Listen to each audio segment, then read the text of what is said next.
Hello students, हम लोग आज के क्लास में देखने वाले हैं अध्याय 4 के प्रश्नावली 3 से प्रश्न नंबर 10वां देखते हैं। कौन सा? प्रश्न नंबर 10वां, जो कि आपकी बुक में पेज नंबर 124 में है। और आज की इस क्लास में हम लोग देखते हैं आप लोग की बुक से इम्पॉर्टेंट क्वेश्चन नंबर 10। इसमें प्रश्न मैं पढ़ देता हूँ। किसी समांतर श्रेणी का प्रथम, द्वितीय और तृतीय और अंतिम पद क्रमशः ए, बी और 2a हो तो सिद्ध करना है श्रेणी का योगफल 3ab अपॉन 2 ब्रैकेट में b माइनस a होगा। और दिया क्या क्या है? दिया है प्रथम पद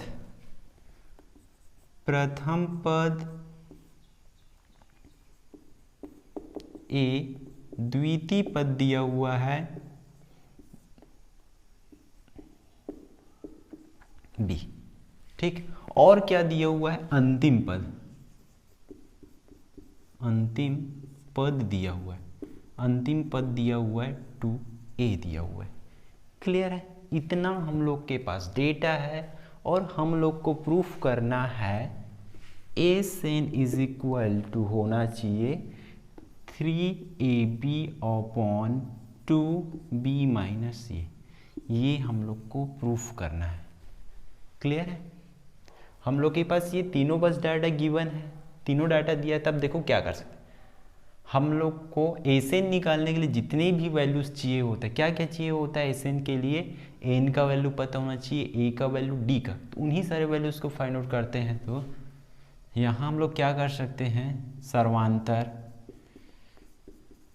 तब सर्वांतर डी का फॉर्मूला क्या होता है? द्वितीय पद माइनस प्रथम पद। तो द्वितीय पद कितना है? बी माइनस प्रथम पद कितना है? ए। तो इस तरह हम लोग का डी का आंसर ये हो जाएगा। ठीक है, बी माइनस ए हो जाएगा। अब क्या करते हैं हम लोग का? अंतिम पद दिया हुआ है, अंतिम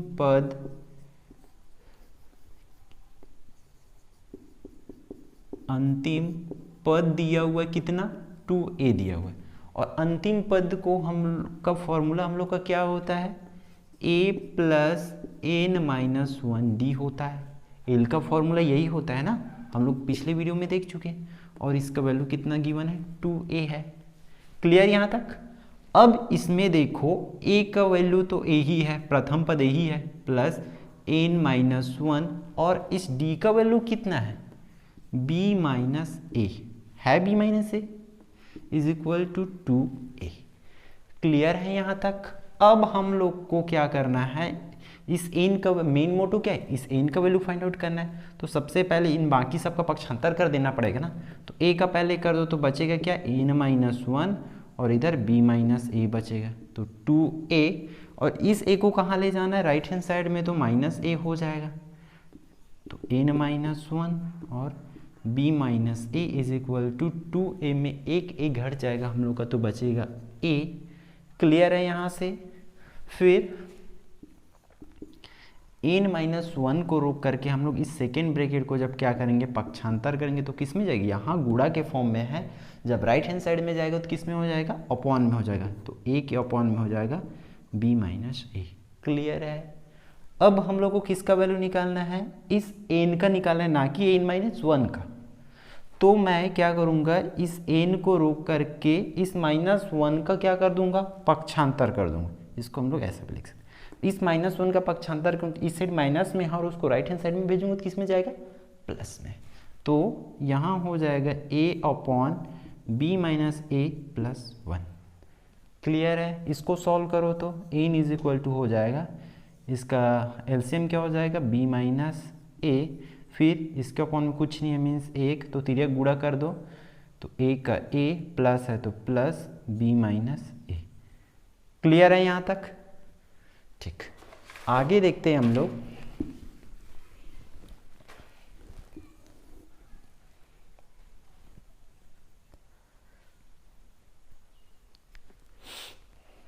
इसके बाद क्या हो जाएगा, उस n का वैल्यू हो जाएगा, इसको सॉल्व आउट कर दो तो यहाँ से a और a कैंसिल हो जाएगा आपस में प्लस माइनस की वजह से, बचेगा क्या ऊपर में b upon b minus a, यही हम लोग का क्या हो जाएगा n का वैल्यू।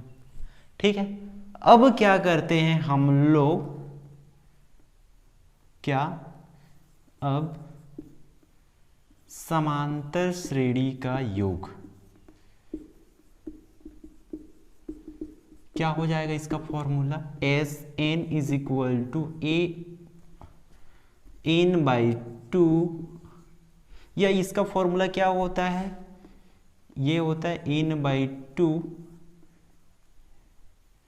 ए प्लस एल, यही होता है फॉर्मूला, एक और फॉर्मूला। ठीक है, एल वाला, तो एन का वैल्यू कितना है, रख दो उसको b अपॉन b माइनस ए, और पूरे के अपॉन में 2 है तो 2, क्लियर। फिर a का वैल्यू तो a ही है, प्लस l का वैल्यू कितना दिया हुआ है, l का वैल्यू दिया हुआ है 2a दिया हुआ है, क्लियर। फिर इसको क्या करो b अपॉन b माइनस ए, और इसको जब 2 को मैं गुणा में बदलूंगा, अभी भाग में है ना, तब किस में हो जाएगा 1/2, और ये दोनों आपस में जुड़ जाएगा 2a और एक a कितना हो जाएगा 3a हो जाएगा, क्लियर है। फिर इसका ऊपर का ऊपर गुणा तो b 2b माइनस ए हो जाएगा, और इधर गुणा में क्या है 3a, तो गुणा का ऊपर गुणा हो जाएगा तो 3ab अपॉन में हो जाएगा 2b माइनस ए, क्लियर है। यहाँ से देखो ये गुणा में है तो इसके साथ गुणा हो जाएगा तो 3ab हो जाएगा, अपॉन में 2b माइनस ए पहले से है, और यही हम लोग को क्या करना था, प्रूफ करना था, तो हम लोग लिख सकते हैं सिद्ध हुआ, क्लियर है। इस टाइप से क्वेश्चन आप लोग के बोर्ड एग्जाम के लिए इम्पॉर्टेंट है, तो इसको कर ही लेना। ठीक, अब हम लोग आपके बुक से देखते हैं क्वेश्चन नंबर 14 को। ठीक है, ये भी क्या है, एक एग्जाम के पॉइंट ऑफ व्यू से इम्पॉर्टेंट क्वेश्चन है, और इससे रिलेटेड और भी क्वेश्चंस कवर हो जाएंगे। तो इस क्वेश्चन को देखते हैं। प्रश्न में दिया है 3 समांतर श्रेणियों के n पदों का योगफल, 3 समांतर श्रेणी है और उसका योगफल क्रमशः दिया हुआ है, h1 है, h2 और h3 करके दे चुका है, क्लियर है। और उसमें प्रथम पद तीनों का क्या बोल दिए हैं, सेम है बोल दिए हैं, और साथ में ये भी बोल रहा है कि सर्वांतर क्रमशः 1, 2 और 3 है। तब हम लोग को प्रूफ करना है, तब क्या करना है, सिद्ध करना है h1 plus h3 is equal to 2 होगा 2h2, ये हम लोग को प्रूफ करना है। इन दोनों को जोड़ेंगे तो उसका वैल्यू कितना आना चाहिए, 2h2 आना चाहिए, यही हम लोग को प्रूफ करना है, क्लियर है। फिर हम लोग तब देखते हैं दिया क्या क्या है। दिया है, जैसे कि मैं पढ़ा, प्रथम के लिए क्या हो दिया है, प्रथम श्रेणी के लिए दिया है, प्रथम श्रेणी में प्रथम पद क्या होगा, प्रथम पद मीन्स ए का वैल्यू कितना दिया है पहला श्रेणी में 1। उसी तरह सर्वांतर डी का वैल्यू कितना दिया हुआ है, 1 दिया हुआ है। ये दोनों वैल्यू गिवन है, तब हम लोग को क्या निकालना है, इसका ऐसे निकालना है योगफल n/2, इस फॉर्मूला क्या है n/2 2a प्लस n-1d, यही है फॉर्मूला, आप लोग को सबको पता है, अच्छे से जानते हो। वैल्यू पुट आउट करते जो प्रथम के लिए है, इसलिए h1 is equal to n/2, फिर ब्रैकेट में हो जाएगा 2, और इस a का वैल्यू कितना है, प्रथम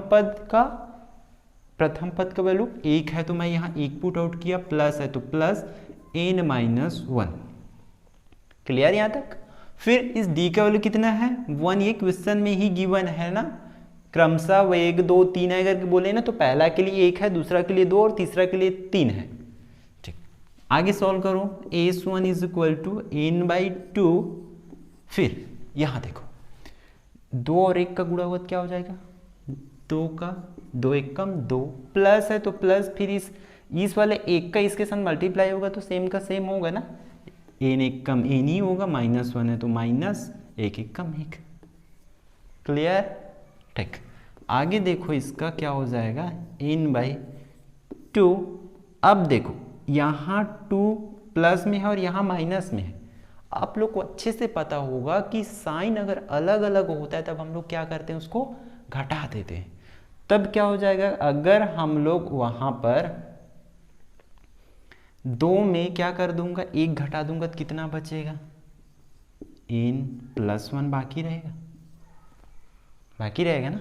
ठीक, ऐसा तो मैं इसको ऐसा लिख सकता हूँ a1 इज इक्वल, ठीक, ये हम लोग का हो गया इक्वेशन नंबर फर्स्ट। ये कौन सा, तब ये हम लोग का कौन सा इक्वेशन नंबर फर्स्ट, इसको मान लिए। उसके बाद सिमिलरली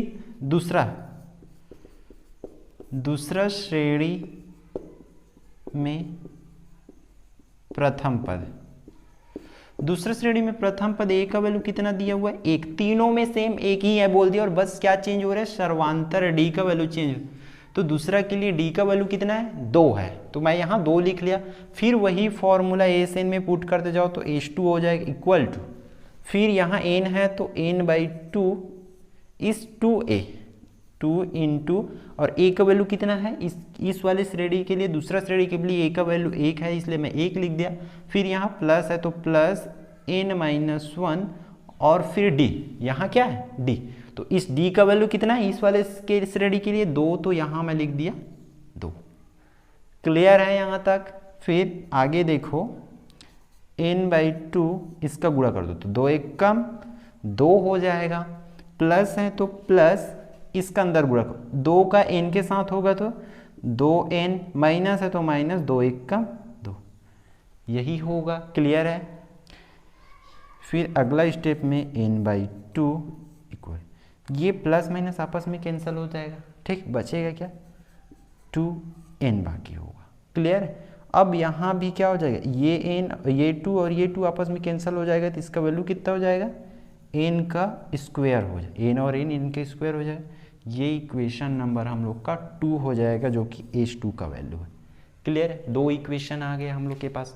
अगला देखते हैं हम लोग किसके लिए, अगला देखते हैं तीसरा श्रेणी में क्या हो जाएगा, प्रथम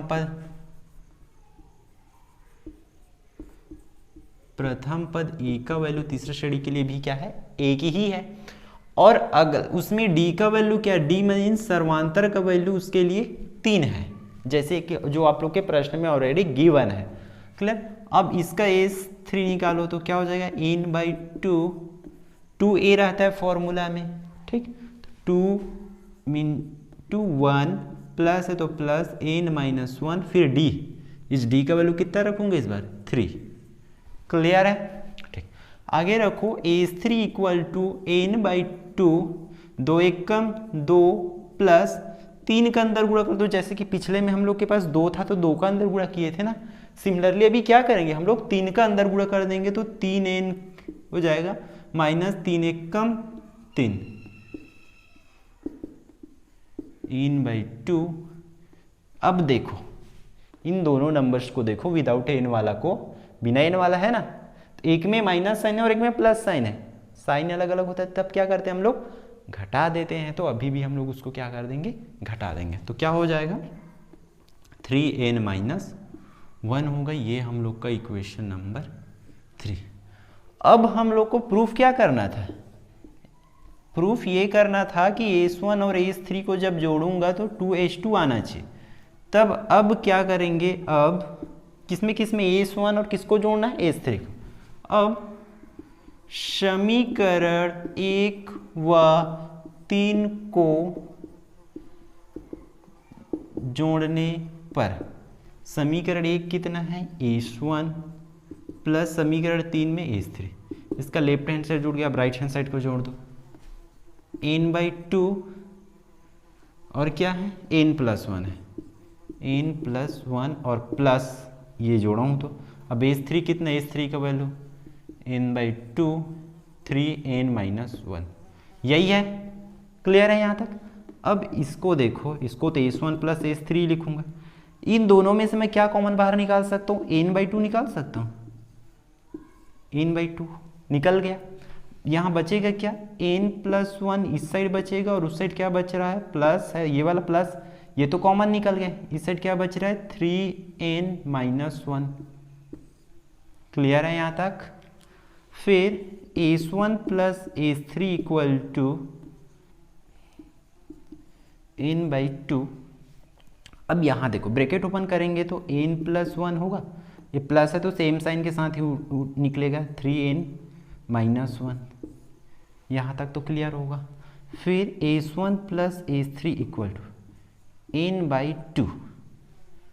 अब देखो यहाँ 3n वाला किस में, प्लस में है तो कितना हो जाएगा 4n, और ये दोनों आपस में कैंसिल हो जाएगा, प्लस माइनस 4n होगा, यहाँ से 2 का कैंसिल हो जाएगा और यहाँ से 2 दूनी, तो a1 plus a3 is equal to हो जाएगा हम लोग का यहाँ क्या, यहाँ से 2 बाकी है तो 2 और n का स्क्वायर, ठीक।